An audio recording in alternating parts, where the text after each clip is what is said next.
Hello, everyone. I see you all are in here already asking questions. I love it. I hope it's that you were just so eager and not that you forgot what time I actually start, which is a little different from other time zones. However, it doesn't matter. I'm just happy to see you all in here. I had to take a triple look at this list because I was thinking for a moment that this was last week's questions. Anyway, welcome to Wind Down Wednesday. I am here tonight to answer as many questions as possible within reason. This isn't going to be a consultation for any one person, but I hope that the information in here will be helpful to you.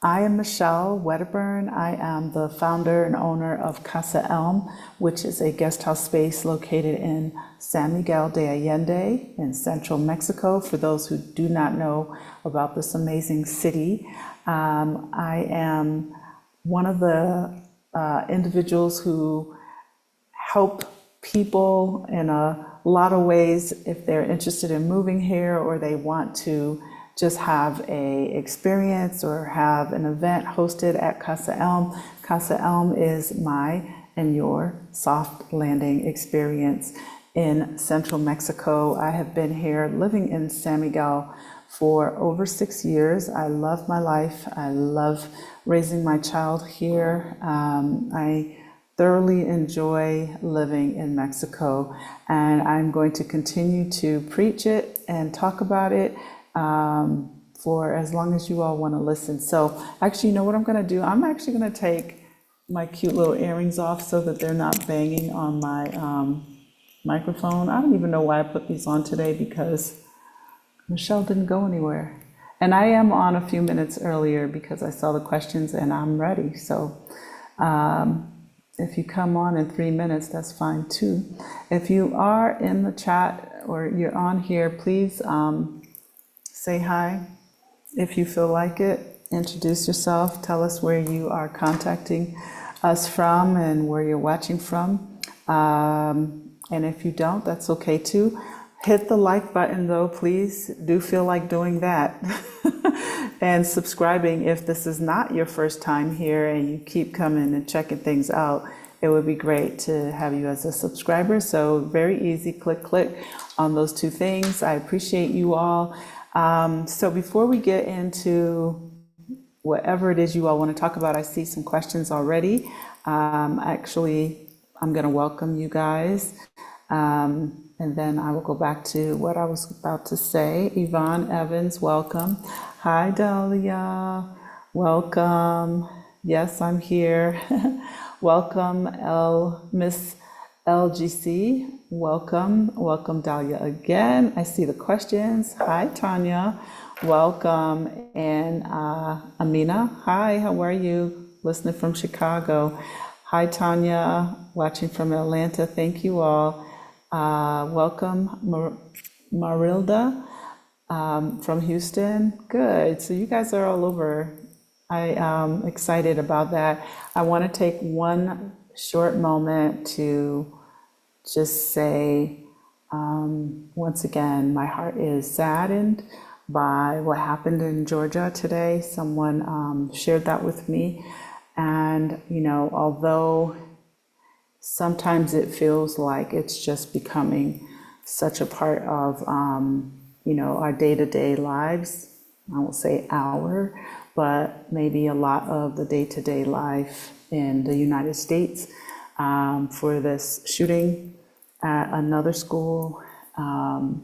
Yeah, you know, we have to be constantly aware and diligent of our surroundings. However, in these cases, it's just heartbreaking to me. I have shed so many tears over these types of incidents, and was my most motivating factor for not wanting to raise my son. I know that this is not something that a lot of people can just do, and a lot of people can, you know, just get up and leave. But I'm sharing with you my heartfelt condolences for everyone that's affected by these types of situations.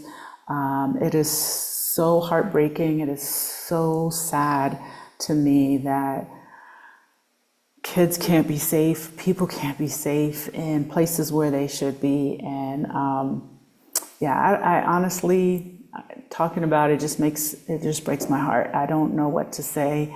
But what I will say is it was one of my, probably the biggest factor why I left the United States, because I couldn't imagine going through those emotions every single day by sending my child to school and wondering and worrying. And I'm just sharing that as a parent. And I know all parents feel this way, and those who have children who,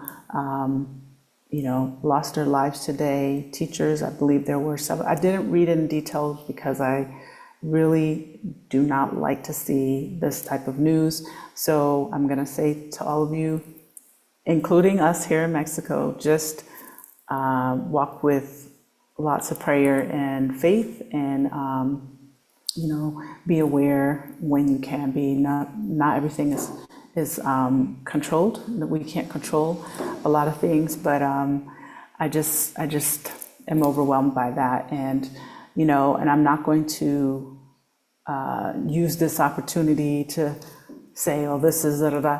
I'm just telling you as a parent that this was my motivating factor for leaving. I was always stressed out by that every time I brought my kid to school, and that was kindergarten, so I couldn't imagine doing that for years and year in, year out. And I really just thought, I don't want to be there. I didn't feel comfortable. So anyway, I see your message. You're a teacher and the school was about 60 minutes. Yeah. Sorry to hear that, Tanya. So sad. Yeah, we'll get to the questions. Welcome, Yvonne. Yeah, that was somewhat my situation in Florida when they had I think it was Parkland shooting. It was less than 60 minutes from where I lived, and it was the high school. And I was already packing, and then that happened.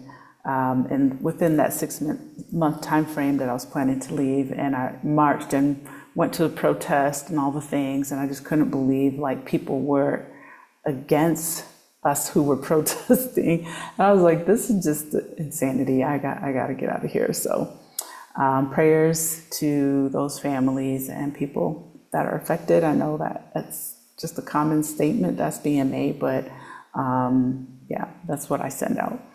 So saying that, I'm going to do a little housekeeping, so bear with me.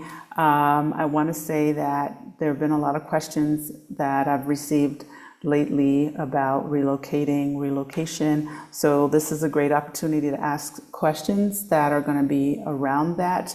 But I also want to say that my recommendation is to pay someone for the help, unless you just consider yourself like a really good researcher and you have no problems digging information and you have no problems taking risk and chances.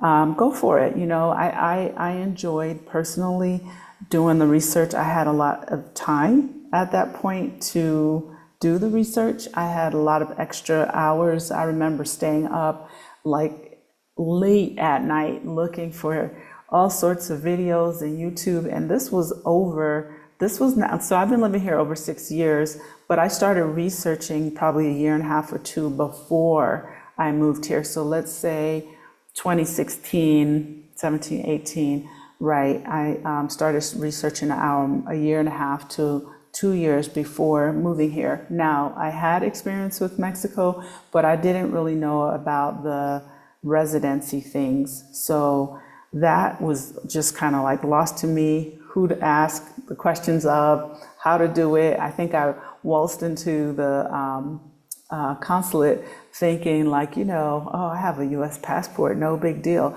Well, it is a big deal, okay? It doesn't really matter. You probably get a little bit more preferential treatment, but you still have a lot of things that you need to know. So in saying that, tonight I will go over some questions, answers, and things like that. But if you really are serious about moving, I say get the help. Of course, I'm going to encourage you to get help from me, but there are a lot of people that are offering these types of services. The best way to start is figure out what cities, and I'm just talking about Mexico, figure out what cities in Mexico or places or towns in Mexico that you are interested in, even if it's off the beaten trail, and see if there's an expat group on Facebook, okay? For those who don't like Facebook, this is, to me, the recommendation I make for anyone who is doing research in Mexico. Facebook is kind of like the Google of Mexico. I hate to say that, but it's the truth, because Google is not accurate in Mexico because people don't use Google the same way that they use Facebook. And Facebook is really a place where you can join a group and ask a lot of questions, join an expat group, ask questions in the city or place. And there's so many groups in so many places in Mexico, and to me, it's a great way to start. YouTube is good too, but Facebook, if you get in any group for the city of wherever in Mexico, there's going to be a lot of expats that will be happy to give you information. Sometimes they're a little snarky. Depends. So do a search and just make sure your question wasn't already asked like 50 times. And then if it hasn't been or you couldn't find it, just post it. And more than likely, you're going to get the help. It's a great place to start if you're looking for immigration services, someone to help you with real estate and things like that. What I found is the real estate options, when I was looking, they felt dated or not clear, or like, who really is the person?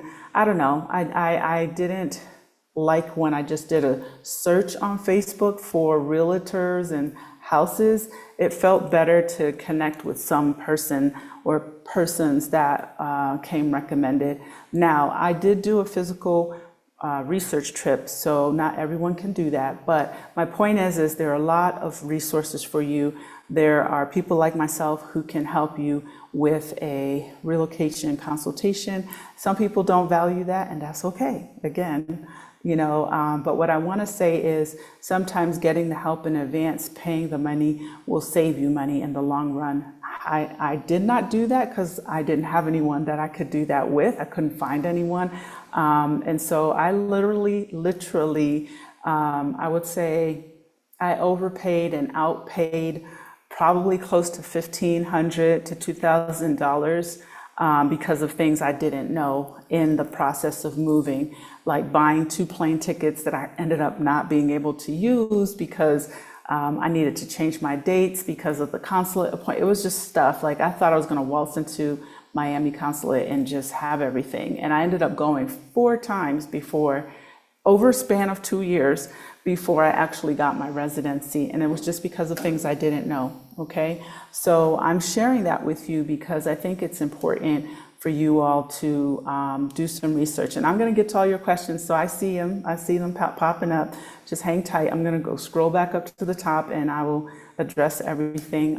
So keep putting them in and tell us where you're calling from, checking in from. So really, that's what I recommend if you are trying to move to Mexico. The other thing I recommend, which of course I'm going to plug, is our Move to Mexico conference, which is coming November 1, 2, and 3. We're going to have so many amazing speakers that will be talking from their expertise about how to move to Mexico in all the different categories. I talk about my personal experiences, but these individuals are people who do this every day. So por ejemplo, in Espanol, is our immigration attorney, Edgar. He is hardcore, knowledgeable, out of Mexico City, meaning he just knows his stuff, right? I used him for my permanente and it was ease. And I did not mind going to Mexico City for 2 days to take care of this. Not saying you need to do that because there are plenty of people in Mexico, depending on where you're going, that can help you. I'm just saying there's also Dr. G. She's going to be on our speaker panel talking about cost of living, but she also has a lot of experience in getting your residency in Mexico. We're going to have Louise, who will be talking about shipping, international shipping. I get that question all the time, to ship or not to ship. So he will be on to talk about how to do that, what's involved, how they weigh your stuff, and what the costs are now. I used their service over 6 years ago. And, you know, for me, I thought it was worth it because I wanted my house to feel like my house and not someone else's things, but some people don't care about that. So you really need to understand what your journey is. And that's why I say consultations kind of help you get clear on what your journey is. We're going to have Carolina Sanchez and also Bobby, who is amazing. They're both amazing. They're doing real estate, and they're going to have so much information for you on how that works, whether it's you're renting, you're buying, you want to get land. They're going to talk to you about El Ejido land, to do or not to do, to buy or not to buy. Sometimes those prices are way less, but it's super complicated to actually own land that's El Ejido land. Okay, so there's a lot to know. We're going to have someone talking to you about healthcare, 2 individuals that will be coming to you about healthcare, how much it costs, what types of things are covered, and you'll be surprised to know that the healthcare in Mexico is actually pretty good. It's actually pretty good and extremely affordable. So please check it out. I'm going to drop the link. You can go there and you can see what our agenda is. You can see what the speaker is. And once you do all of that, you know, get your ticket. Get your ticket. I think it's well worth it. It's a virtual event. You can do it from the comfort of your own home. Save yourself money. You don't have to take the trip right away. Of course, I would love you to be down here for our relocation tours. For those who have done my relocation tours, I would say a good probably 60%, 50 to 60% of those people actually live here now.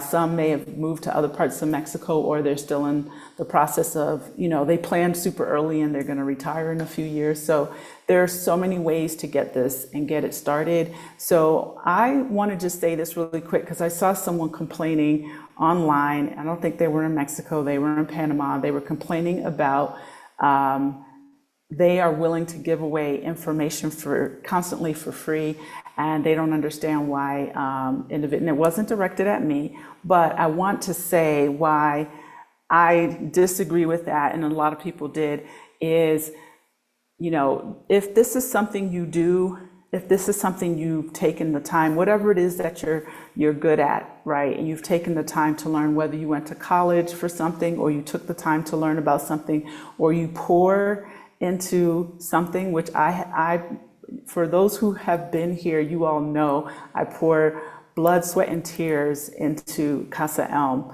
and on Wednesday nights, and everything that I do it mindfully. And so for someone to kind of expect that everything should be for free is absolutely crazy to me. Now, if you, out of the goodness of your heart, don't mind sharing everything for free, all your experiences for free, go right ahead, but don't judge other people and what they're doing and why they're doing what they do, because of the simple fact is that it's work, it's our livelihood.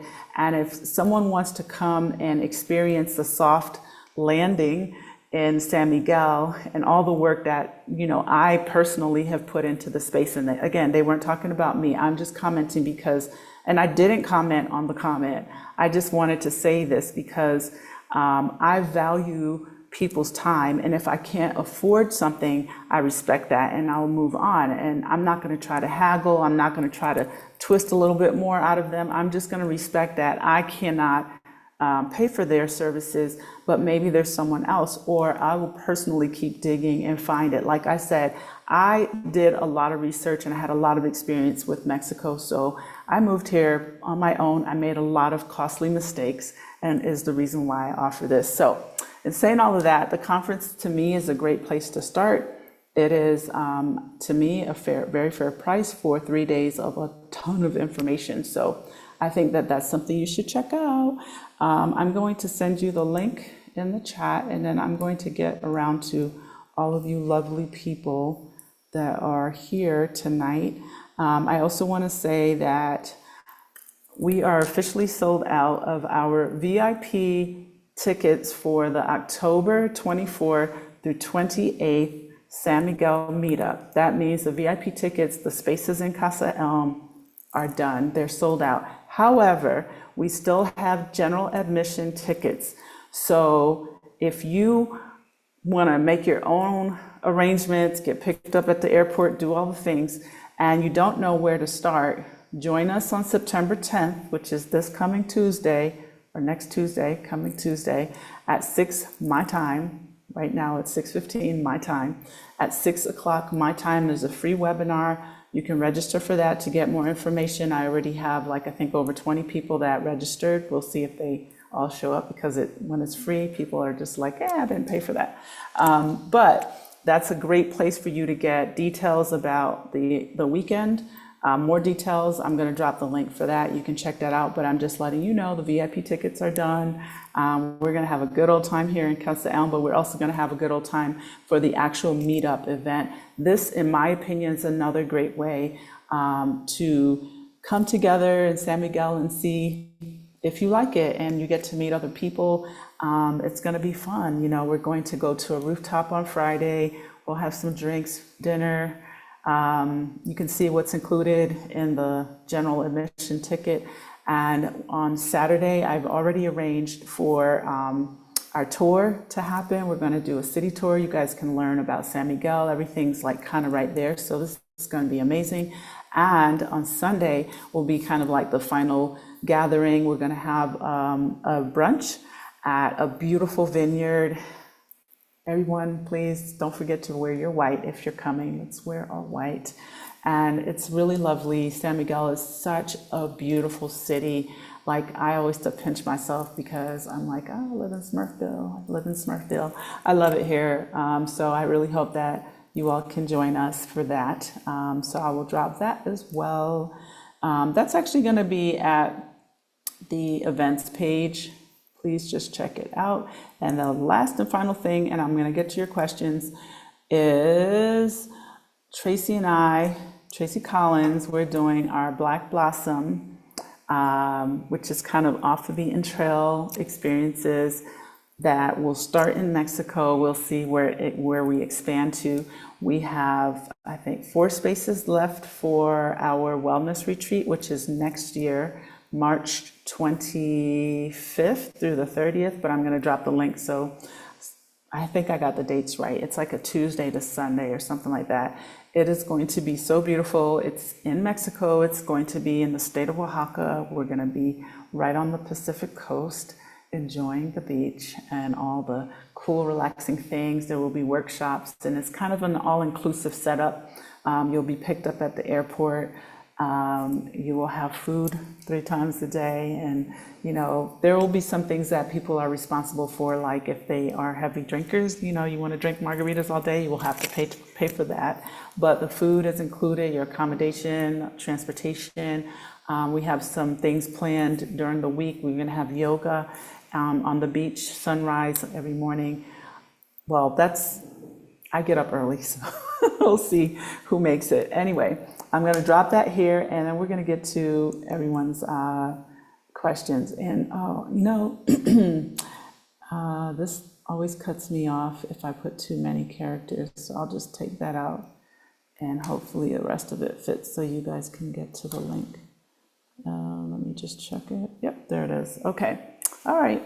Now it's all about you. Let's see. I want to go back, and I'm going to welcome first everyone. Hi, Vaughn. I think that's where I left off. Hi, Sonia, for the Sojourners Vista del Lago. They also have a beautiful guest house in Lake Chapala area. Please be sure to check them out. Please drop your link in the chat so people have it and they can find you.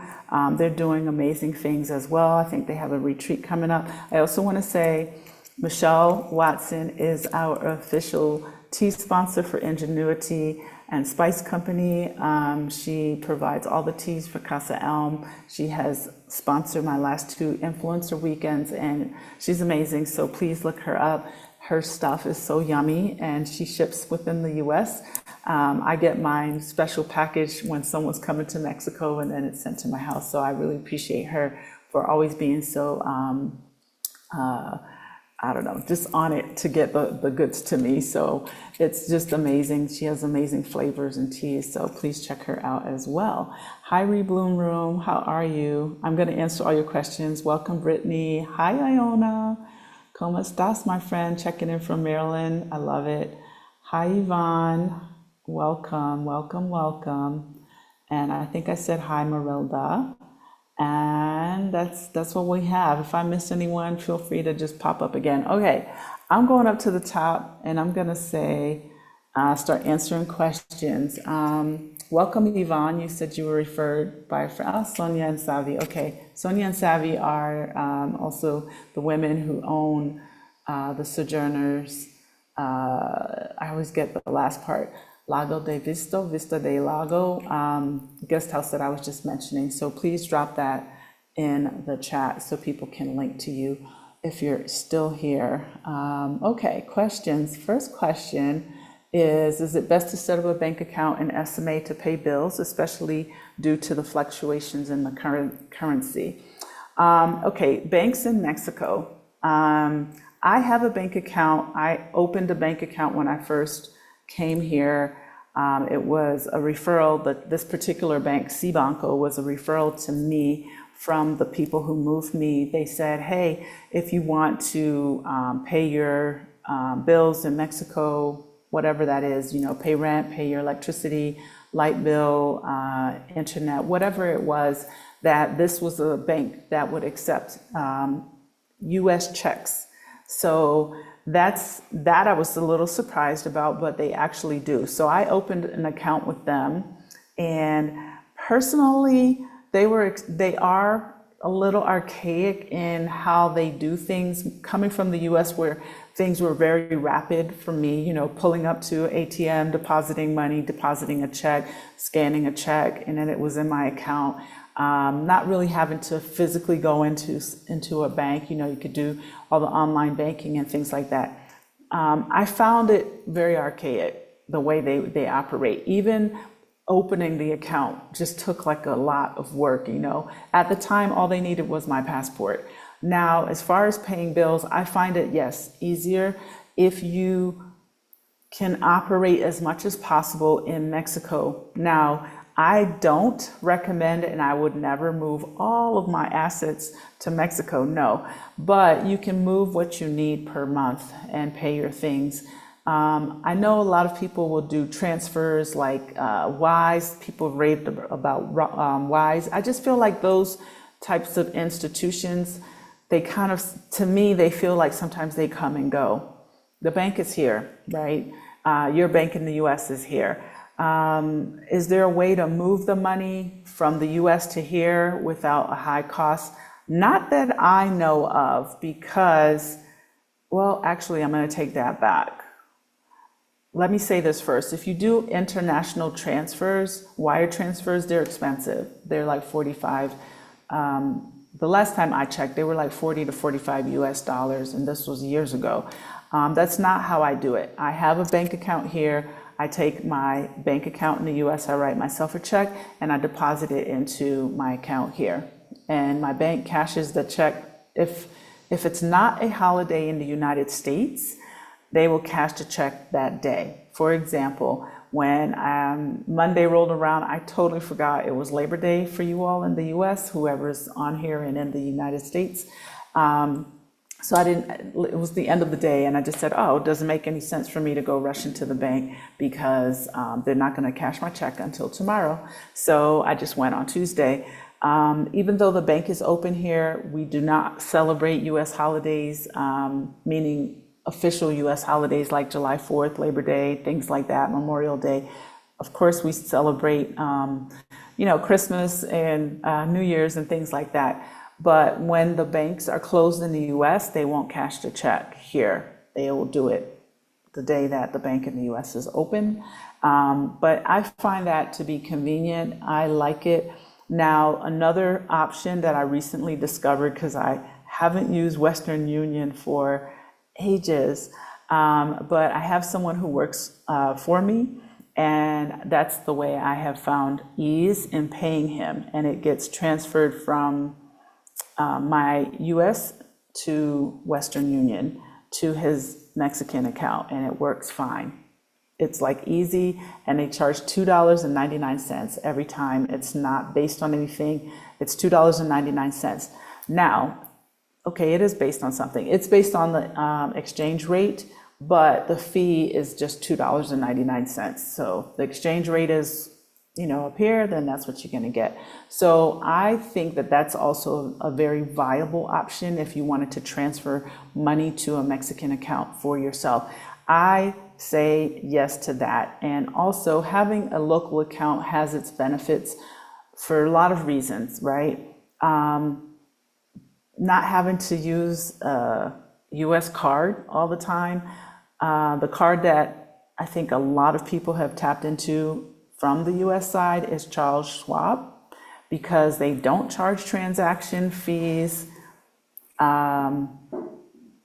indefinitely, meaning you get the money back once a month. They pretty much refund you what your fees are or have been for the month. However, that could change. Like I say this, like I go often and I, withdraw. I'm like, oh, I need this, I need that, I got to get, because it's a very cash society here. And I'll be like, okay, where did these 10,000 pesos go? Where did this go? I always call it the pesos with the super wings. But I think that there's a potential exists that those benefits with Charles Schwab could change. And I think Capital One Bank, someone can drop that in the chat, also does something similar. As far as like the other banks, for example, Chase, there's a fee, and it's not a set fee. It is 1% or a percentage of whatever you do. So for example, when I order items from Amazon.com.mx for Mexico, because there's Amazon in Mexico too, I get charged on my US side a transaction fee for ordering something in Mexico. Or if I want to order from Amazon.com in the US, I don't get charged a transaction fee, foreign transaction fee. However, I have to pay a higher importation fee, so can't win, right? But I need my stuff. So what I can say, and I'm jumping around a bit, is I really think about what is it that I'm ordering nowadays from Amazon and any of these other places. I'm not a Temu user. I tried them once and I'm still waiting for that one thing to come. It was just something that I was trying out. There's just too much stuff on there, and although the prices seem whatever, they just seem to have a lot of controversy right now. However, they're going to get you one way or the other in terms of the fees and the fees that they have to pay to change the money. Okay, so I personally think that for myself, I have to have an account here because I have a business. It depends on if you are renting a place and let's say, for example, it includes everything. So now you don't really have a lot of things to pay, right? You don't necessarily have internet, because a lot of houses will include internet. Maybe it includes a housekeeper. It will include the utility and propane. So if it's just like, I'm only paying this one thing in Mexico, larger thing in Mexico once a month, you can make it without a bank account.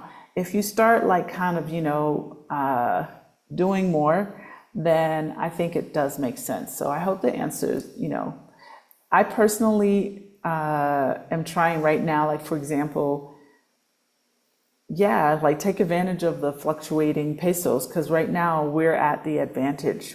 We weren't so much at the advantage a few months ago when $1 was 16 or 15 and change in pesos, and now we're almost up to 20, which is kind of what it was when I first moved here, kind of hovering around that. Actually, it was 18, and I thought that was grand, and then it went up to 20 and 21. And during COVID, we had like a good few times where it was like, what? My rent is like 100 and something less, So it's just one of those things where there are, benefits for us sometimes and sometimes not. It all just depends. The Mexican super peso is not so super at the moment, but that could change. So if you have extra funds and you're going to be here, it could be to your advantage to change money if you can, if you got it like that. If you want to change like 5,000 US, you're going to get that and you can hang on to it if you're not a super spender. And you can use that to your advantage as you, move forward into the future if that exchange rate changes. So that was a very long answer. I'm going to go on to the next question. Do you offer services to help temp residency while we have income requirement? Still working in the yes. Yes, Tanya, that's what I do. Consultations are available. And as I said earlier, there's so many ways to do the things you want to do.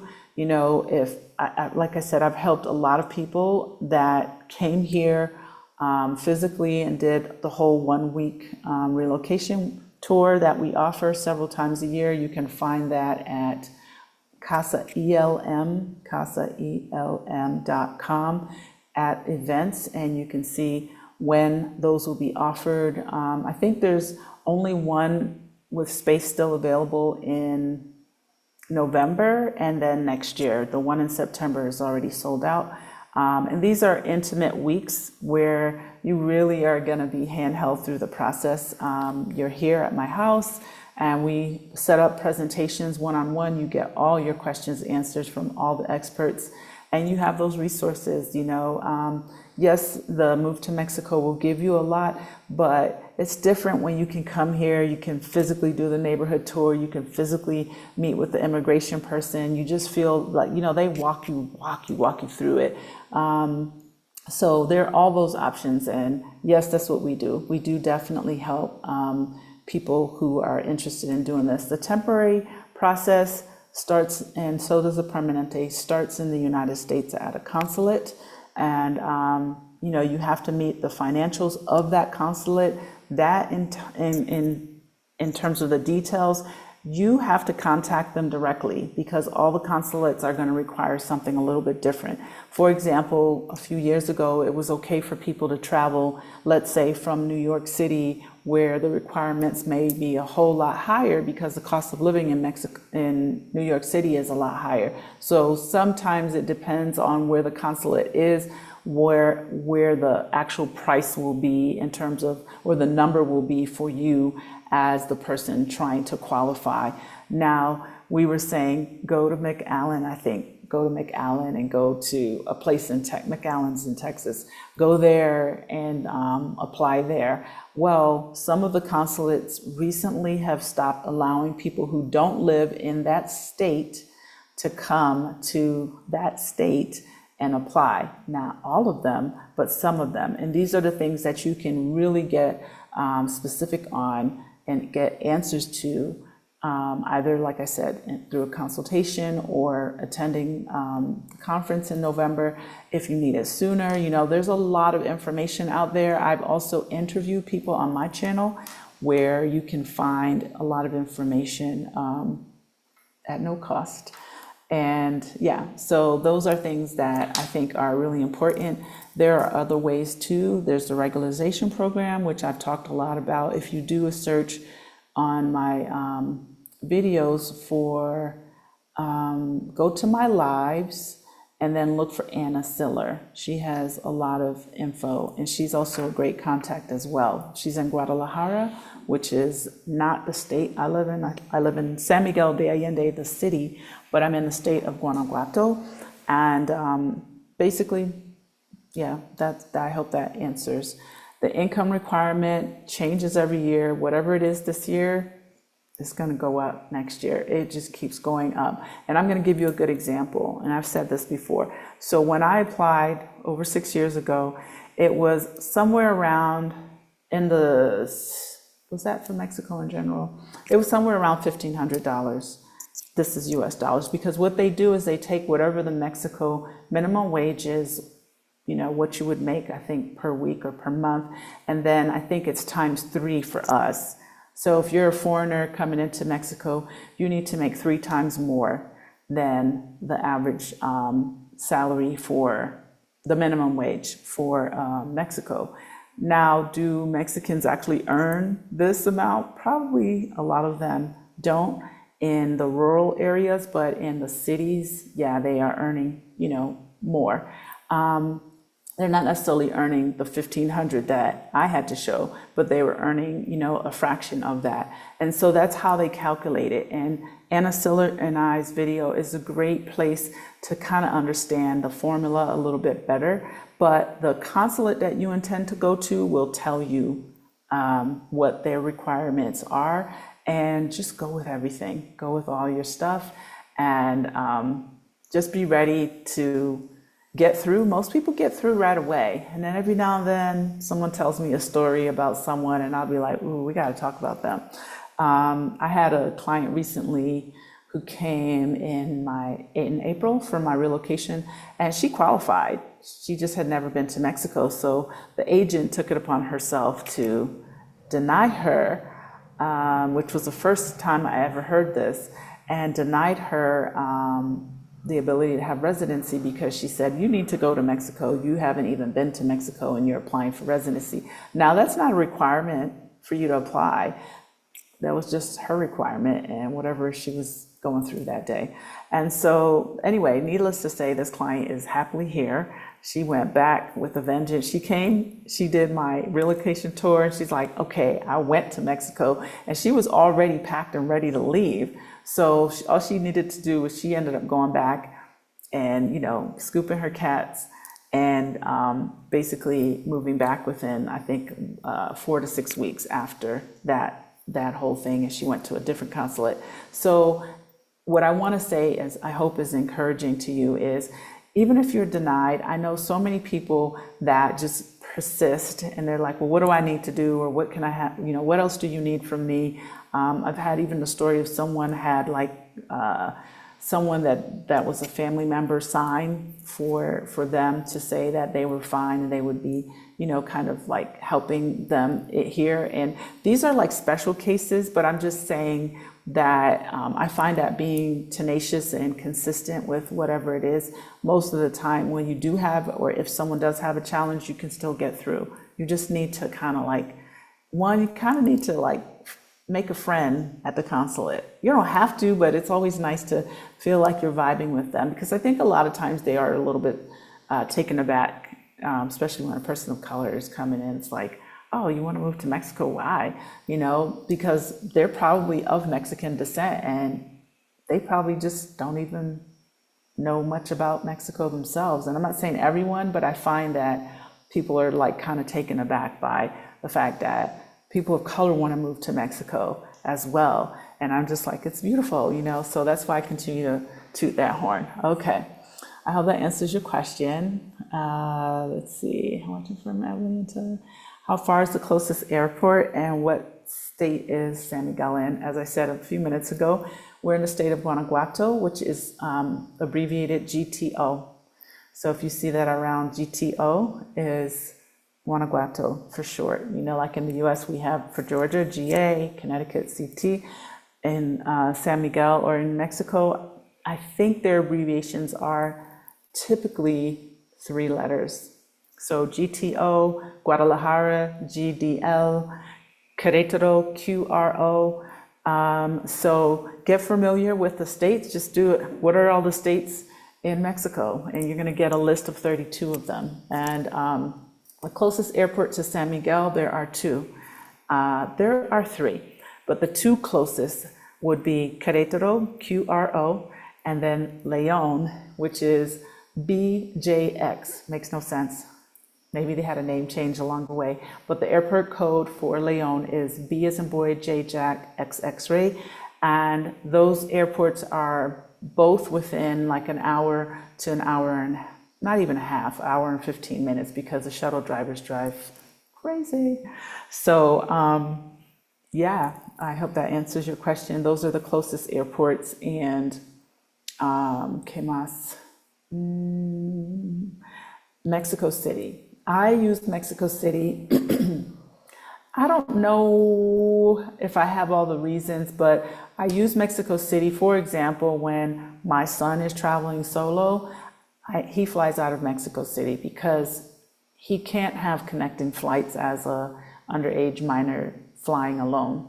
And I hope that, like if my 12-year-old can fly out of Mexico City and into Mexico City, you can too, okay? I'm there with him. I can't go to the gate with him. They get an attendant. My point is that, people are sometimes like, oh, Mexico City, it's big, it's this, it's that. It is big. It's very big. But, you'll get to where you need to, especially if you're flying international. There's only one international area that you arrive into. There's only one. And just like most airports, like in Miami, there's only one place that I'm arriving into internationally. So once you arrive, you have to go through customs just like everywhere else, right? There's not like 5 customs areas. There's only one. So everyone goes to the same place and same area. Yes, it can be intimidating if you don't speak the language and everyone's speaking to you, but a lot of the customs officers are used to dealing with people who don't speak great Spanish or Spanish at all. I think, again, what it is, you just need to do your research and make sure you get those questions answered. I like Mexico City because I find that I don't want to connect to Querétaro or León. Now, if I'm able to fly directly to those airports, which is not the case for the routes that I'm usually taking. For example, Jessie Felice was just here a few weeks ago with her Spanish immersion group, and they have direct flights from Detroit. So this is always also information for you. So they have direct flights from Detroit to Querétaro.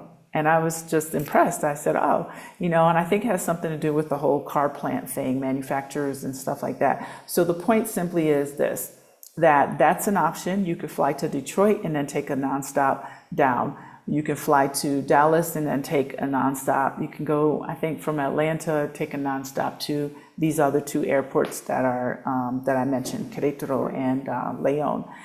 I like going to Mexico City because I don't want to wait for a connection, because typically my routes are Connecticut or maybe Florida.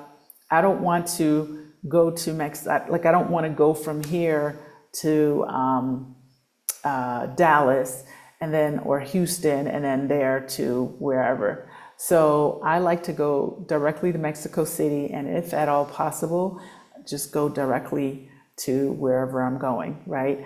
Last year when my dad passed, I took a flight out of León directly to parts of Cali. They have nonstops on Volaris, which is a local Mexican airlines, but it's efficient and it's the cost is not high, and they have nonstops and they get you loaded.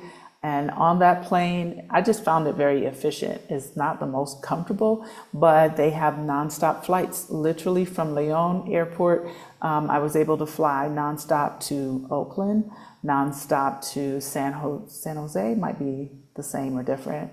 I can't remember. Nonstop to Fresno. They have nonstops to San Francisco and other parts of California, if that's, a place that you're checking in from or, want to go to.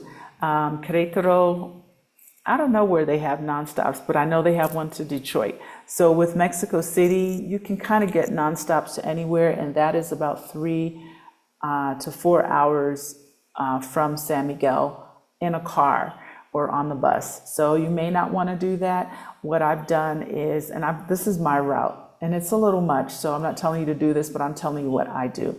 So I drive my car to, and this is, clearly I have a car, but I drive my car from San Miguel to Querétaro. I park at the bus station in Querétaro, and they always have buses from Querétaro directly to the airport.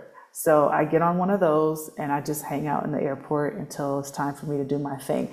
They even have airport pods. I have not tried them. I've heard very high things about them. So if there's like for example, the last trip my son took, we were there early because of the timing of the bus when the bus was leaving and arriving, and I just want to make sure that we were good. So we had a lot of downtime and a lot of time to kill in the airport, and I was like, man, I just want to lay down.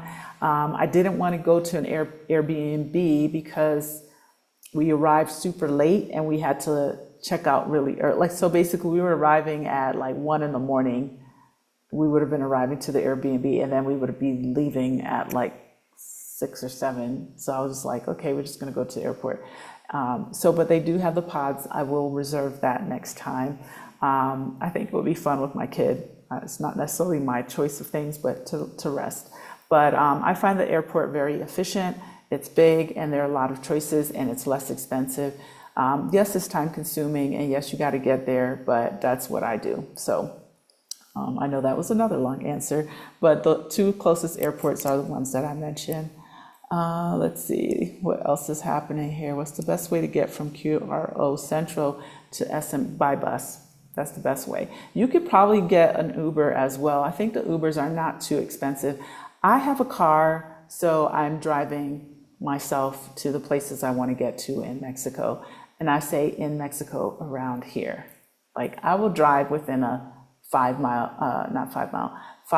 radius. If there's something around here, I'm gonna go in my car. Now, if you want to get from SMA Central to Querétaro Central, you can take a bus from the San Miguel bus station directly to the QRO bus station, and then from there you can take an Uber. There's plenty of taxis. Trust, like, it's a city. You're gonna get around, no problems. Querétaro is a city. It's fun. There's so many things. There's great restaurants, amazing malls. If you're a mall person, I highly recommend definitely seeing it. Centro is cool. I'm not going to judge it. I've been there a few times and I do like it enough. I do recommend going. I do recommend checking it out. But I really like the neighborhoods of Querétaro. So there's like Zibata, I'm probably butchering that, and Zakia and other places that I think if you're going to scout, like, definitely look at those areas. If you're just going for vacation, yes, go to the historic district in Centro. I don't know a ton more than that because I am a lover of San Miguel.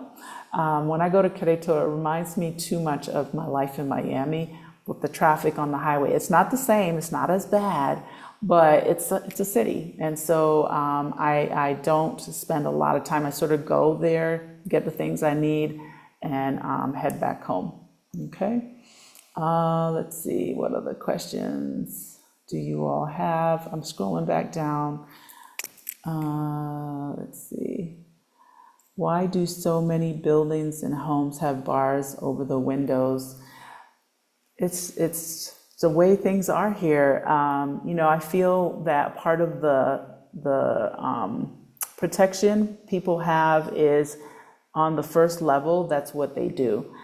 And for example, when I lived in Miami, I used to see that in certain neighborhoods, and it bothered me a lot. I was just like, oh, it looks like prison.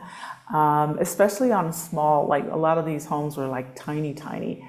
And here, I don't know, it just feels so much more a part of the way homes are executed and built. A lot of it is done, I'm sure, for protection, but a lot of it's also done for the decor of the house and how they, kind of, what's the right word? Like, they use a lot of metal for other things. It's not just, okay, bars on the window. Like, it's decorative in some ways, and people will use that. But a lot of times, for example, with Casa, this house doesn't have like the tall walls, and that's normal. Like, a lot of times you'll just see tall walls, you'll see a door and nothing else. You can't see the house. You may see like the top half of the house. Usually the top half of the house does not have bars and things like that, but the bottom half will. And a lot of that is just prevention, and it's very normal to see that here. And what I like about it is that it's very artistic in the way that it's presented. Like in Miami, they were just bars, like it looked like prison bars. And here everything is very like artisanal, like they're, handmade, with the doors and things like that. So when I moved here, I wasn't used to having like the openness, because I had lived in developments and it was like, the wall, and then you come inside and it's like you're still outside and it's beautiful and all the things. And so when I came here, I was just like, oh, it's not, when I say open, it's not open, meaning I didn't have the tall wall blocking everything from the street side. It's a gate with like, the, the tall spikes and things on top. And it's a part of what people do here, or the tall walls. What I noticed and I didn't love about the tall walls were that it blocks a lot of the sunlight that comes into the house. For example, this space has a lot of sunlight and I love it. So what I did was I had someone who does iron work, and I had them go ahead and put in the bars or the ironwork, whatever you want to call it, over the windows that were just on the front side of the house, and then made some modifications so that I felt like, oh, okay, this mimics what you see typically. For example, if you've seen me walk my neighborhood, this neighborhood, I've walked other neighborhoods as well that I've lived in, but this one in particular, everyone is always asking me, how come there are no people? Because they're behind their big walls and they're inside. I just call them compounds because they're huge, like the houses. I'm just always like, wow, like at what point did they buy this much land and or inherit this? I don't know, whatever. And it's a question for just curiosity's sake, where I'm just like, oh my God, it's so beautiful. I wish I could go inside and take a peek around and look at these places, because they take up a whole block. And so I think that maybe back in the day, not that this is an explanation about the ironwork itself, but back in the day, being out here in this particular neighborhood, there were fewer homes. There are a lot more now. So people just built these tall walls and, probably the ironwork over their windows just to feel more protected. So it definitely is a protection thing, but I can say the presentation of it is really beautiful. The work is really, really amazing. Let's see, Kmas, what other questions? I'm gonna scroll back up. I think I missed something. What is the, wait. Okay, I did. I'm sorry, Marissa, I missed your question. What is the best outlet for comprehensive national news? I'm thinking like BBC. Something, okay, nothing. I don't have a recommendation. I'm so sorry. I have officially disconnected because, one, I don't have a lot of time to really tap in. When I first moved here, I personally just had a lot of stress from the news and all the things that were going on in the United States. And I remember just like, so clingy to what was happening and all the things. So I really disconnected on Facebook, because in the feed, things will come up depending on what you like or what groups you're a part of and things like that. And when I moved here, because of the administration at that time, it just felt like so much stuff and so much like distraction.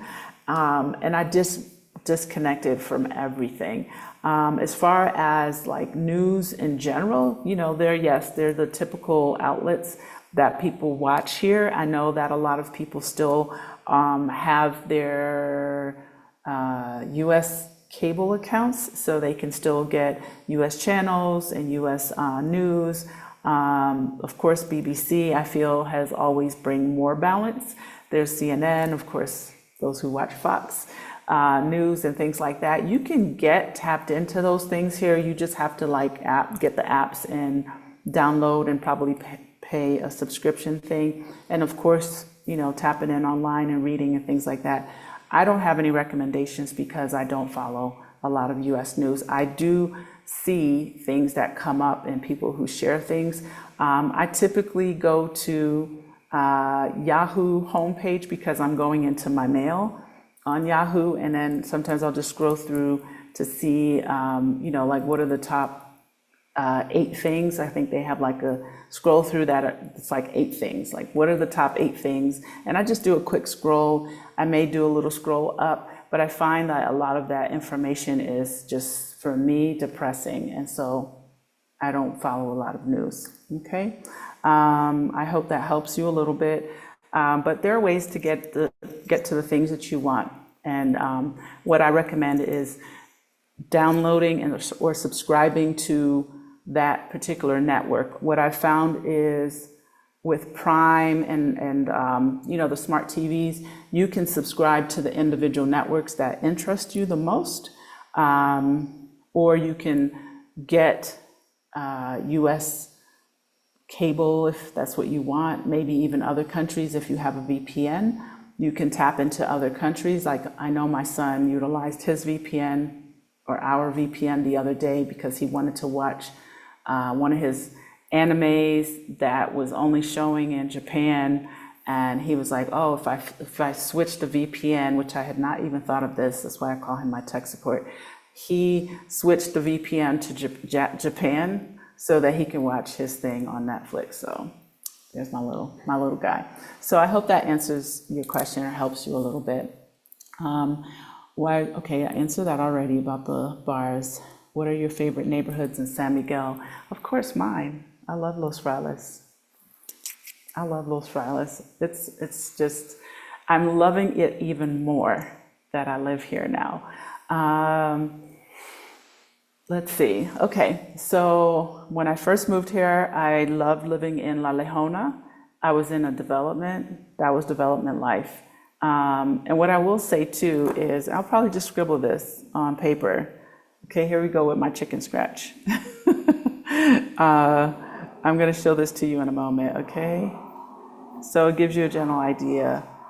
So I feel like Los Frailes is the 3rd ring and considered suburbs. And anything outside of Centro is also considered the suburbs, right? Don't laugh at my chicken scratch, okay? Can you all see that? So this is the church. And then you have all the neighborhoods that are just kind of around the church, right? Like Guadalupe and Central Zone right here. And then you go probably no more than, I'm gonna say, a quarter of a mile to even less than half a mile. And then now you're gonna be in the San Antonio neighborhood, right? This is just to show you how small San Miguel is, okay? This is San Antonio. So this is the church.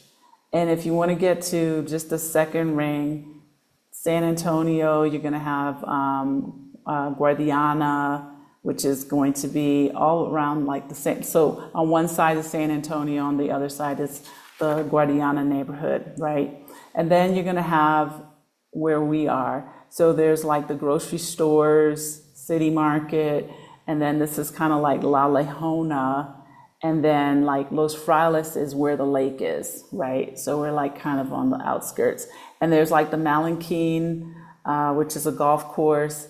Up the street, from the Malinquin, maybe 5 minutes drive, is Ventanas, which is also suburb living on a championship golf course. And then, this becomes honestly what they call the campo. This is all green, right? Everything's very concentrated in this area. So the point of all of that is San Miguel is extremely compact. If anyone has ever been to Monaco, you'll know and understand what I'm saying. It's a very compact city. It's not as compact as Monaco, but it's a compact city, and that's what it reminds me of. We're not as on top of each other as they are over there in France or Monaco, but it's one of those things where nothing is real far away. Like if I want to get in my car right now and drive to Centro, it's going to be less than 15 minutes for me to get there, especially the way I drive. But the point is that it's not that far away. So to me, you have to kind of understand what you want and what you're looking for. most people don't want a car. Most people don't want to drive. So, yes, then it may make sense for you to live in central or central zone or one or two of the rings outside. If you're not a walker, I wouldn't go any more than San Antonio and La Leona. Now there's two La Leonas. There's La Leona 1, which is on this side, and then on the other side is La Leona 2. They're not far away from each other, but La Leona 1 is considered to be a little bit more, like just right outside of San Antonio. My favorite neighborhoods, for me, I love Los Frailes. I'm somewhat becoming more and more familiar with like Las Brisas, Las Brisas. Oh gosh, there's another neighborhood that's close to there that's also really interesting, very kind of still very Mexican, but I like that. I don't know, I like that a lot too. What I love about here is that it's walkable and it's very nature-like, and I love that because I'm a walker. I just love all the greenery around me. Of course, you would be more comfortable if you have a car. And it's definitely a little bit more out there, but for me, coming from places like, driving in Dallas and Texas and Miami, Florida, South Florida, Fort Lauderdale, West Palm, it's like a piece of cake to me. It's a piece of cake, Someone said, actually Tracy said the other day that I drive like a Mexican thug, did she say, gangster or something, the way I drive, that's it. And I was just like, no. It's easy to drive in San Miguel, that's my opinion. Not all of Mexico, but I like moving around. I like having a car, I like the freedom of the car, and it's not that difficult, and you don't have to have a car. Like most of the people I know don't have cars, and they get around just fine, even people who live in this neighborhood as well. So these are my favorites. I love La Leona. I lived in Zirandaro. It's a little farther out. I would not recommend Zirandaro if you do not have a vehicle. Like, do not look at the inexpensive prices of Zirandaro if you don't have a car, because you're gonna have to it costs you more to take a taxi and an Uber to get to the places you need to get to. There's not a lot out there.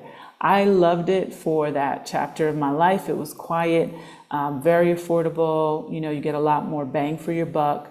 But I was driving a lot, so I was spending money on gas, and gasoline in Mexico is not as inexpensive as it is in the United States. So just saying. All right, let's keep going down here. Let's see, windows, yeah, favorite neighborhoods.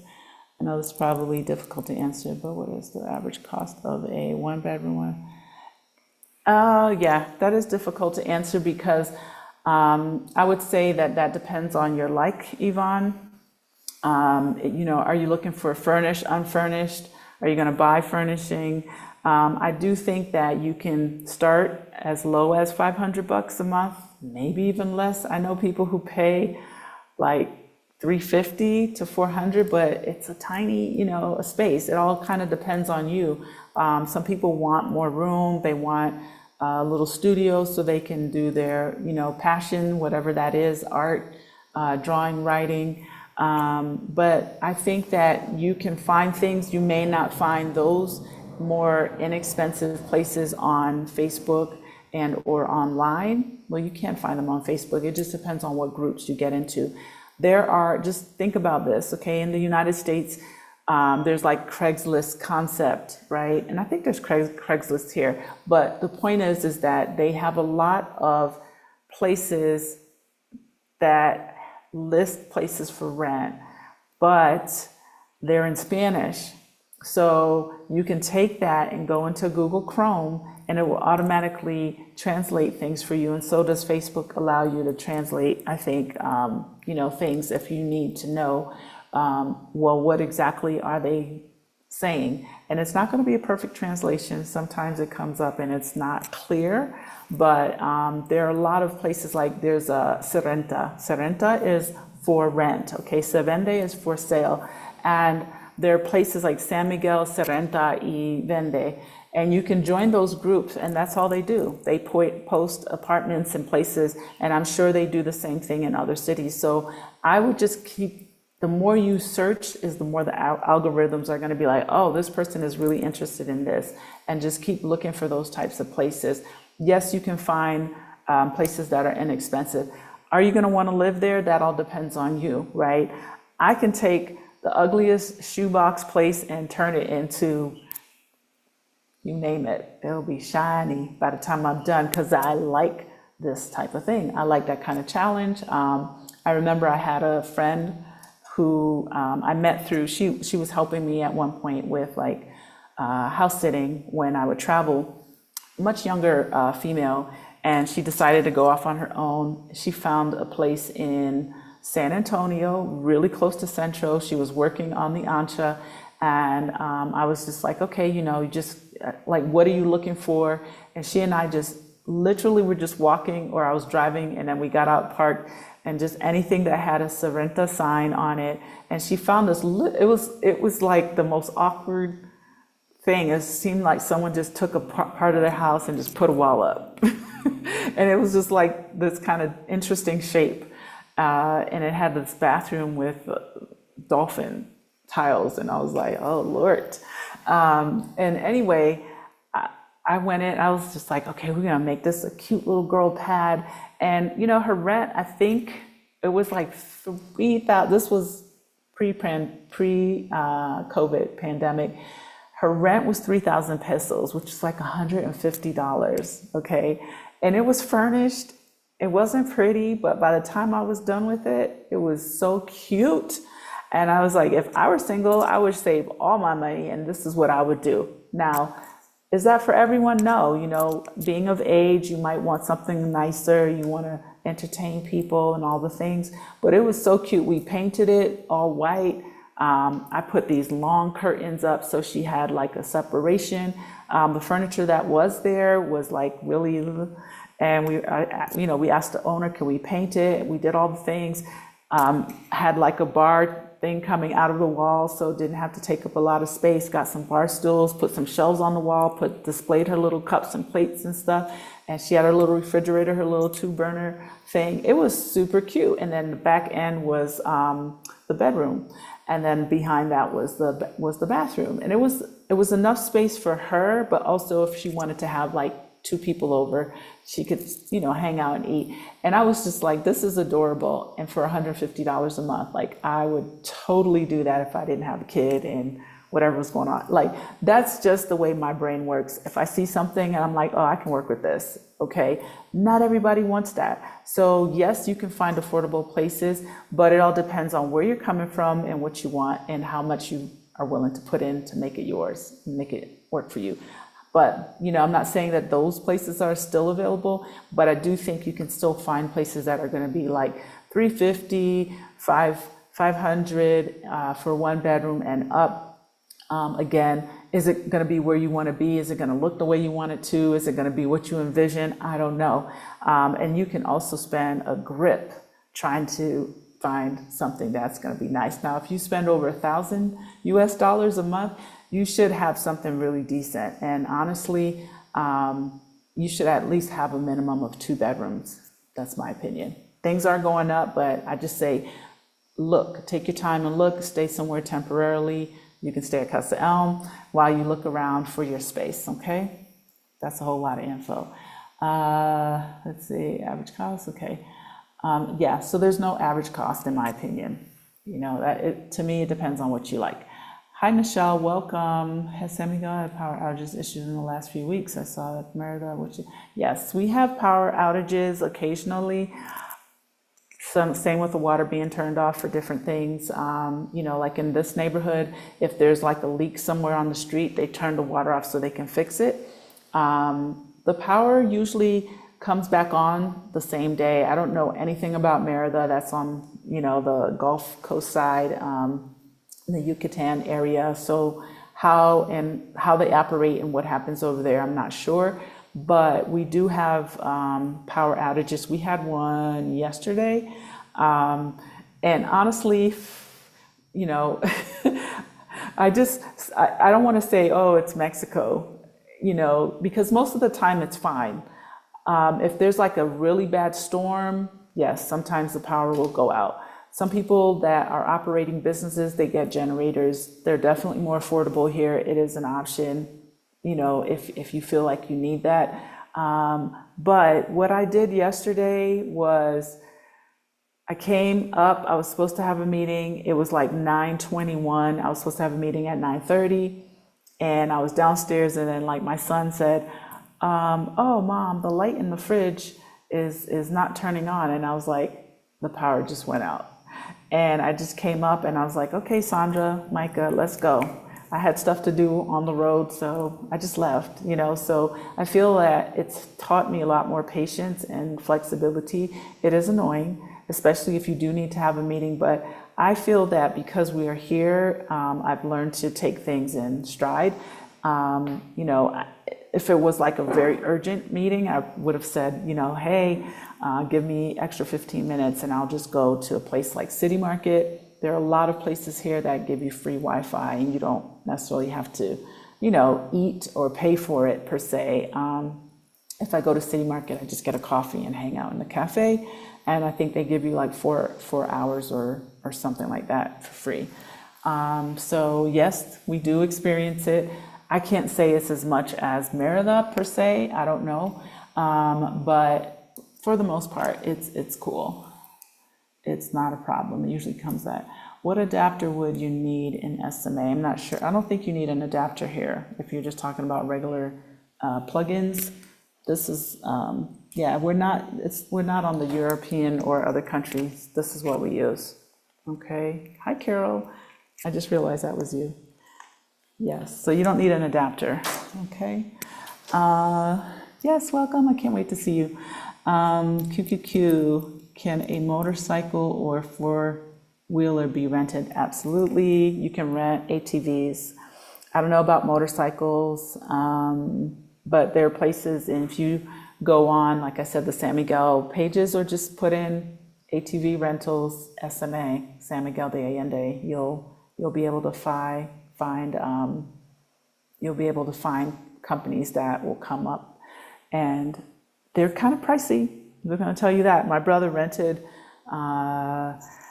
ATV not last Thanksgiving, the Thanksgiving before, and it was like $100 a day.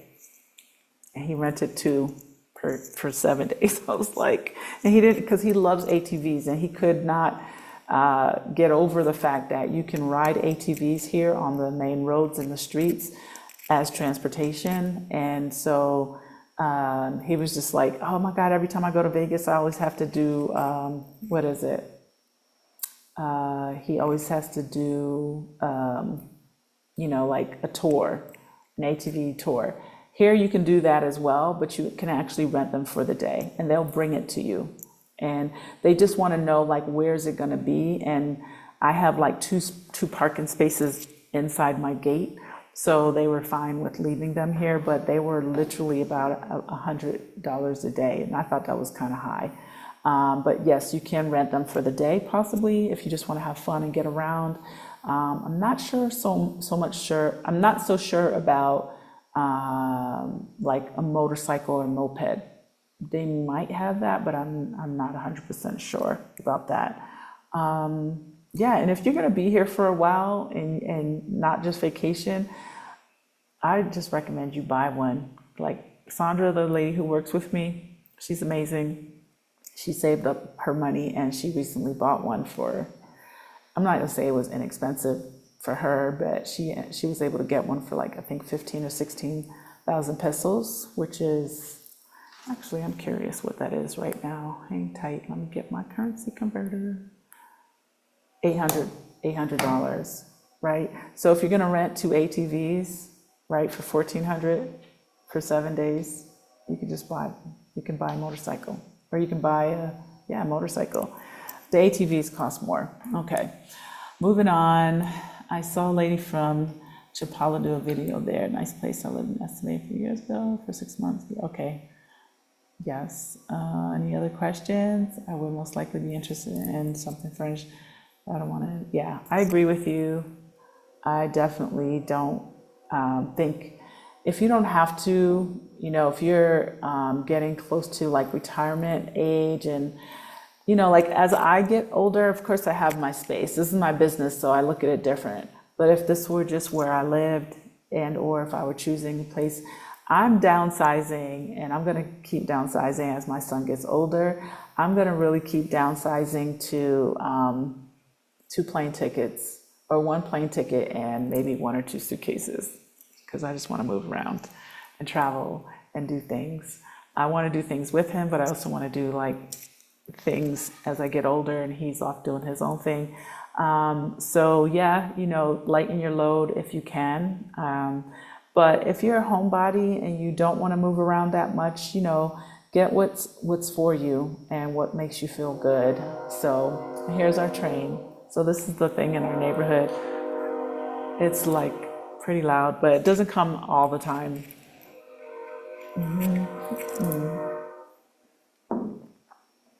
Drinking my wine. It's a little bit of Chardonnay. Let's see. Amina, sign me up for these. I think I missed that. So anyway, yeah, 150. I guess you're talking about the rent. Yeah, like I said, I mean, I think that those deals are probably long gone, that amount in San Miguel, but there's still, like, I know individuals who have moved here that are paying like 300, 400 a month. And their places are cute. Like, I could totally deal with that, because I feel that with San Miguel, again, I always say know thyself. And when I say know thyself, meaning if you're a person who likes to stay home and you want to spread out, or you like to decorate and you want to make your space like, a space that's for entertaining and whatever. I think you just have to understand what your things are. What is it that you are looking to move into, right? What I loved when I first moved here is I met this woman, JD. She's amazing, love her. And she literally moves 4 times a year to the places that she loves. She has her suitcases, and that's all she does.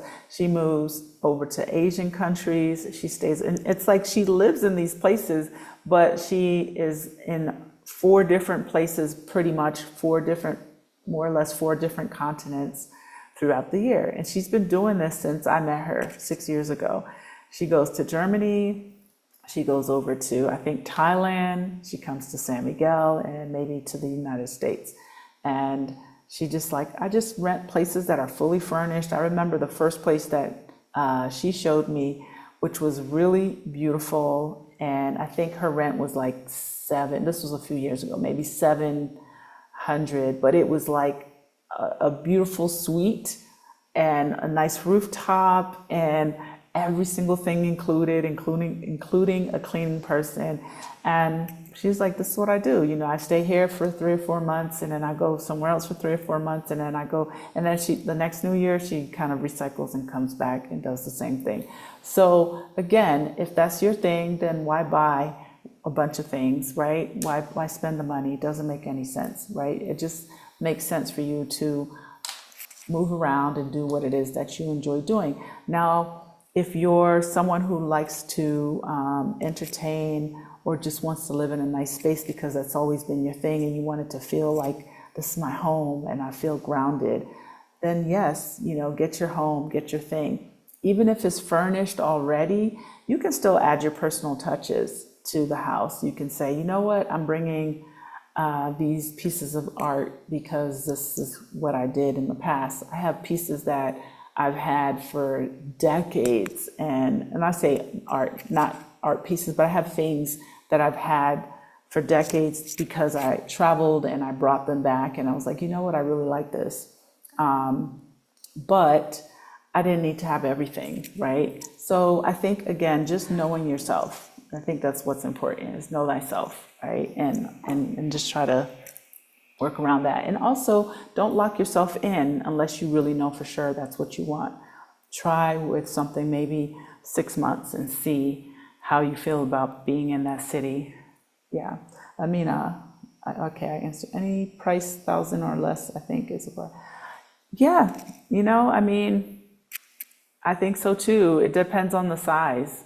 I personally feel that for 1,000, if you're in Central, you don't have to walk. Yes, but You can get, for example, I've heard people recently say to me they don't want to be more than 15,000 pesos, which is right now $750, right? You can get places for that. For example, when I was living in Zirandaro, again, I was far out, I was paying 13.5 for my rent out there. That was like 670, but it was a townhouse, 3 stories. I didn't need that much space, but it was like 3 bedrooms, 3.5 bathrooms. I had outdoor area downstairs. It was all new. No one had ever lived in it. We had our rooms on the middle floor, and then upstairs was a full terrace. It was beautiful. I stayed there for a year and a half. It had pool, security, all the things. But you also have to account for, like, if your budget is 1,000 and your rent is 1,000, and then the pesos get stronger, your rent's going to go up. If the pesos get weaker, then your rent will go down. So, these are things just like to think about. So I also needed to consider, all right, I'm driving more, so that's more gasoline, more time, and then driving my son into Central to go to school, I'm like, okay, 2 days a week, So again, knowing thyself, know thy situation, and what's okay for you. I loved living out there. I loved walking out there because I would get up and I'd just see the mountains. It was just like, so beautiful. I love outdoor things like this. So the point simply is that, you just need to know what you're good with. And then I would say if your budget is 1,000, this is just the number, don't peak at 1,000, because if the dollar drops and isn't as strong, then your rent could go up $50, $100. And if that's going to strap you, then you need to be concerned about that. You need to think about those things and your fixed income, maybe take away from some of the fun things you want to do with your money. So I do think you can find something beautiful and amazing, but I also kind of think, if you're on like, okay, this is my top amount, it's like, what does it include? Do I have to shell out more? Or let's say it's 800, right? But you saw a place that was 900. But maybe you were anticipating paying all the utilities yourself, and now you don't have to because it includes everything. Then yeah, you can go up to 900, right? Because you're still going to kind of come out to being the same. I've talked to people about this in my counseling. So just things to think about. Like, a lot of times people here, if it's a fully furnished place and it includes stuff, they will also include a housekeeper, which is grand, right? Not having to do it all yourself. It's really something that's special, to have the help. And sometimes I think we don't think we deserve the help, or we don't know what that help feels like because we are doing all the stuff ourselves from where we came from, but it's always nice to have that. So I personally, even if it's not included, that's something, in my opinion, I would pay for, right? Because one, you can get someone and it's affordable. Be fair to them, okay? Treat them right, pay them well, interview them. That's a whole other topic, but interview them, make sure that it's a good fit, okay? Maybe start them temporarily. I have like a few ladies I have a lady today that came to cook. She's gonna actually help me for an event on Saturday. A really nice event. I'm so excited. Anyway, she brought me some sample food. Not today, she cooked today for me, but she brought some sample food 2 days ago, like Mexican food, like pozole, 2 types, a green and a red. Oh, so good. If you don't know pozole, look it up, Pozole, Zole. It was delicious. I had never had the green one. It's a soup, but it was really good. And she also made rajas, which I've had. I love rajas. And what else did she start? Chicken tinga, which I've had. But all of it was very tasty. And so I was just like, you know what, I need somebody to cook 1 day a week at least, minimum, because my son started school today. So for Micah, he had a good day. Got his hair right and everything. Already got homework. But it's like helpful if you can focus on something else and also, pour into the economy again. pay right, find out what your pay rate should be, and pay right. And then give a little extra, especially if they're doing a good job for you and you can really lean on them. Okay, that's it. That's my spiel for that. What are the neighborhoods closest to Central? I went over that a little earlier, so I'm going to pull my little chart back up, Sarah. You see that? My little chicken scratch? Oh, it's upside down. My church was upside down. So these neighborhoods are around the church. Central are going to be places like Guadalupe. It's very artsy. That's where Micah's school is. It's just cute. It reminds me of Soho, what Soho used to be in New York. For anyone who's been to New York, it's just one of those, like, and almost kind of like the warehouse district too in New York. Very artsy. Also Wynwood, like what Wynwood used to be, and now it's like really nice and fancy in Miami. But it used to be kind of like, the artistic people that would, paint and graffiti, but beautiful murals on the walls and stuff. And now, like these things are cooler, right? So people with money come in, whatever. Guadalupe is kind of that. It's very small, with little shops and kind of like it's boho-ish. And that's very close to Centro. You have Animas and all those places that kind of surround it. I didn't mention Balcones. Balcones is like way kind of up, but the views of the city are amazing. Those houses are up there cost-wise if you're buying a home. But I also love that neighborhood. I haven't lived in that neighborhood, but it's really beautiful. And then you have San Antonio, which a lot of people like. San Antonio, Guardiana. So it's sort of like San Antonio's over here and Guardiana's over here. And then the outer ring of that is going to be La Lejona neighborhood, La Lejona 1, which is going to be closer to like the grocery stores. And then you have like the main roads that kind of pass through and go around the city. You have your developments. There's a lot of development living in La Lejona too. So if that's your thing, I think that that's a great way to start your living in abroad in a development, because it gives you kind of like the confidence and comfortability, especially if you're a single female. A lot of people will live in a development because it's like security and all the things, right? All of the things that make you just feel like, oh, okay, I can chill, right? I don't have to be stressed out about anything. And then you kind of come outside and there are all of the other neighborhoods that are going to be like Los Frailes. If you go in opposite direction, you got not so much Las Brisas is actually still pretty close to Central, but the neighborhoods beyond that are in also development living. Maybe you need a car, it depends on which one, and yeah, then you go outside of that and you have people that have like a whole ranch, right? A whole amazing, beautiful ranch with lots of, horses and all the things. So yeah. Let's see, our vehicles priced in Mexican. Sorry if you. I would buy a car in Mexico. The prices are great in brand new or used. They're great. I bought my car here. I wouldn't bring a car. However, there are people who have, and I don't know the details of that, but you can find like a lot of info about those things. If you are a temporary resident, I think you can easily bring a car, but once you become a permanent resident, it's a little bit more complicated to bring a car from the United States because they consider you a permanent resident, so they want you to have a Mexican plated vehicle for the residency purpose, and having like a car.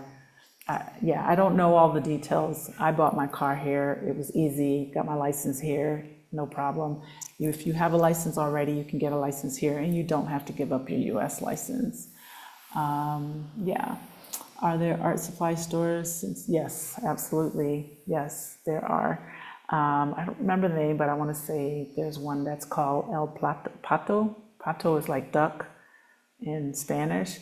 And that is actually in the neighborhood I was just describing to you. And then there's like Parisina, the fabric store, and yeah, there's like, it's not like Michael's, I feel like everything in the US is over the top in regard to, the abundance of things, but it all depends on where you go. Like, for example, a week ago, I went to Dolores Hidalgo, which has a lot of like hand painted ceramics and stuff. I'm getting ready for this event on Saturday, and I wanted I think it's talavera. I don't know if I'm saying that correctly. Those plates that are like very Mexican, and it's not necessarily like my style per se, but in kind of like delivering what this client wanted, I thought that this would be a nice way to kind of do a classic version of kind of a more rustic kind of thing. And so I'm very excited about it. Anyway, in Dolores Hidalgo, it's beautiful. They have so many hand painted like ceramics and all the things. And I'm typically buying black and white because I like black and white. So there's like different variations of black and white, a lot of natural neutral tones and things. So anyway, I went there and I saw these plates and I was like, oh, okay, I guess I won't have to work with these. Azul and Blanco. And yeah, so we got all the stuff over there, and that's also a nice place to just find stuff. Like I bought my bamboo sticks from there. You can kind of see one on top. I have those throughout my home, and just crafts and arts. There's just like a lot of stuff. And then there's also the markets and things on the weekends. So I hope that helps. Let's see, you mentioned healthcare. What are the options for preventative emergency care? Can you speak a little bit about the clinics and hospital? I'm going to make it real short. Yes, you can get healthcare options here. I find that the consultations are really affordable. For example, I've had times when I've had to take my son into emergency care. Like I remember he was at a playground maybe a year and a half ago, and I forgot what he did, but he really hit his head. And, of course, crying. And I don't remember if he actually cut the skin, but he was crying so hard. And we went to like a walk-in clinic that was right up the street. And they did the consultation. They checked him. And this was like a clinic with doctors. It was 24-hour like Unimed or something like that. And I don't think they're still there. They may have moved to another location. But basically, he got an x-ray, emergency walk-in care, all the things. Took no time. We walked in, they looked at him right away. And I remember they gave me the bill, and it was like $45. That's what it came to. It was like 800 and something pesos. And I was just like, oh my gosh, like this is awesome. And then of course there's healthcare. You can buy your insurance. My insurance is not excessively high, and you get a lot of the coverage. The only thing is you still have to meet like deductibles and stuff like that. And sometimes it's hard to meet the deductible because it might be like $1,000 even for like the family plan. But if you have an emergency of some sort that's catastrophic or costs a lot more, then yeah, you're going to meet it and it's worth it. But most of the consultations that we get, a lot of them are for him because, kids are kids. But also even for myself, I get blood work and things like that, and it's all very affordable. Yes, there are clinics and doctor's offices around here. So that's like in abundance. I definitely say do your homework if you have like any special health things. I would research as much as possible. There's Mac Hospital, there's La Jolla, there's hospitals in Querétaro that are not, those are not very far away, but they're very equipped and they're specialists there. I've been to the hospital in Querétaro, and it's super affordable. I got my blood work done there. I think it was like, blood work meaning everything. And it was like maybe 100, and something with the exam and all the things. I have a friend in Mexico City that recently told me she like did a full body check, and I think it cost like less than $200. So basically, yeah, those are the things that I think are really important. And there's care here because of the population here. There's a lot of foreigners that live here. We're probably now at least 13,000 foreigners. I'm not going to say just US foreigners, but foreigners in general that live in San Miguel alone. And so the hospitals and the care, a lot of the doctors here are doctors who work in Mexico City and Querétaro, and they may come here for certain appointments, or they're here all the time.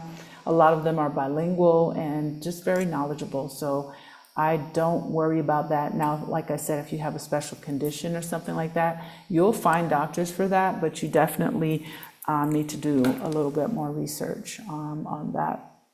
Language schools, there's a lot. I don't have recommendations because I've used tutors, but you can find language schools online, like Hablas Inglés, or no, Hablas Español, I think is one of them. There's classes at the library, group sessions that are for free as well. Do you give up your U.S. citizenship? No, you don't. You still have your citizenship if you have residency in Mexico. For example, I am a citizen of Canada because I was born in Canada. I am a citizen of the United States because that's where I grew up, and now I'm a resident of Mexico. My son is a citizen of Canada. He is a citizen of the US because he was born there. I applied for his Canadian citizenship because I was born there. He is also a citizen, not a resident, a citizen of the Netherlands because his dad is from St. Martin, and he also has an EU passport, and he's also a resident of Mexico. Now, all the countries recognize them? But no, you don't, not necessarily, but you're not giving them up. Yeah. Let's see. Mexican lab and working. Good idea. Get help. Yes. Yes. I see.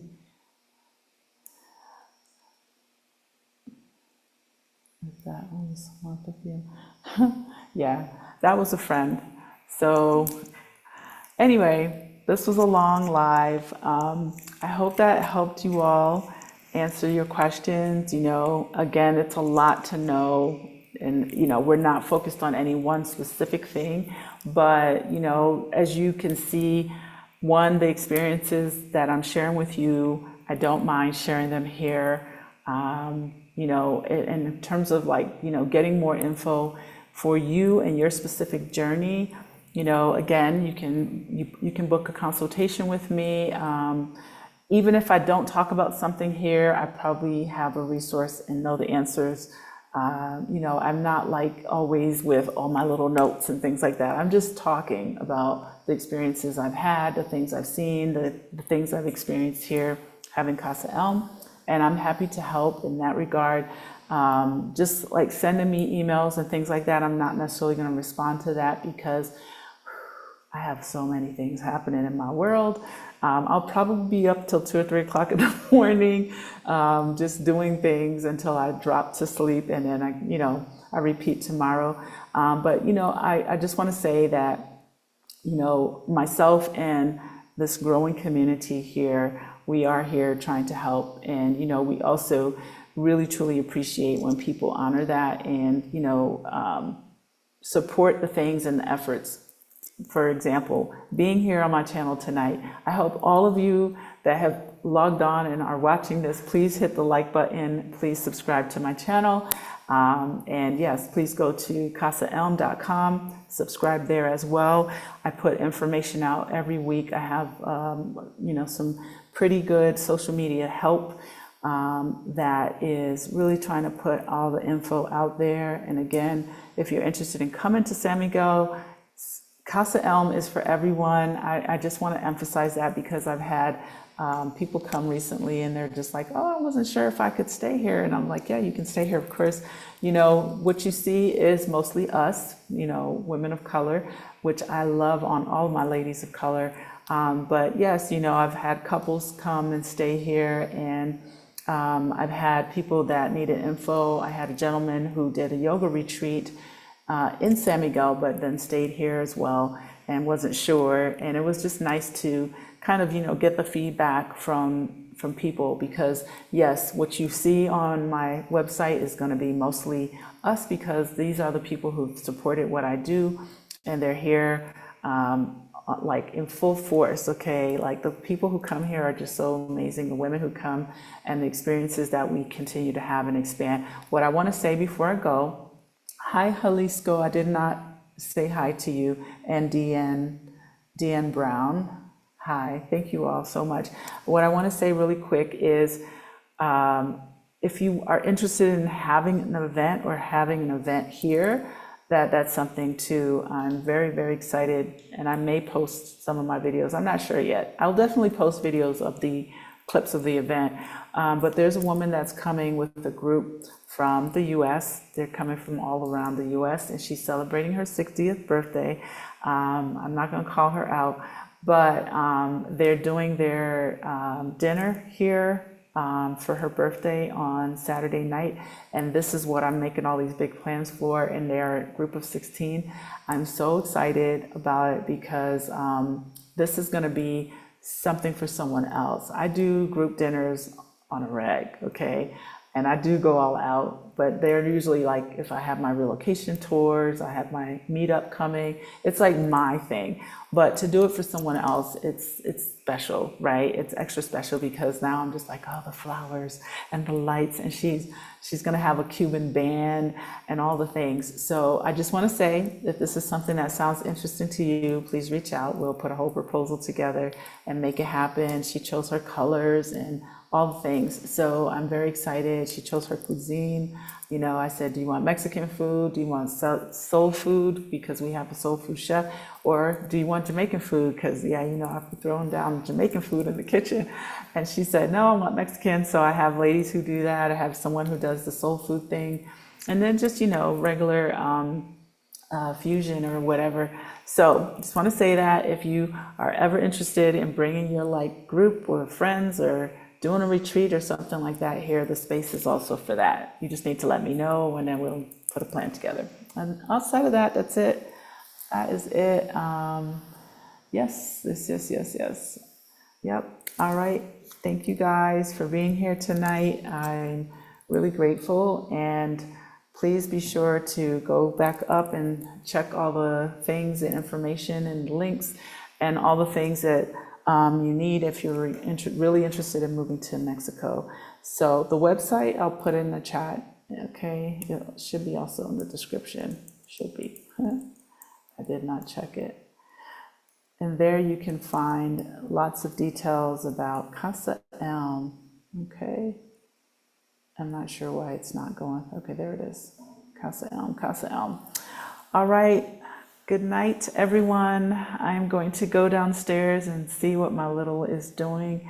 It was great to be here tonight and share with you. I hope this was helpful, and I really appreciate you all. Don't forget to hit the like button and subscribe to my channel. All right, I really appreciate you all for showing up tonight. And next week will be announced next week. Yes, I'm going to probably start talking a little bit more about the conference, but also talking to some individuals that are Mexican or married to Mexican or both, because I really want to start reaching out to the Mexican American community about their country and why I personally love living here. And I really want to dispel a lot of the myths and rumors. And yeah, I encourage you to consider coming back. Okay. Good night. Ciao, everybody. Have a lovely rest of your week. Be safe.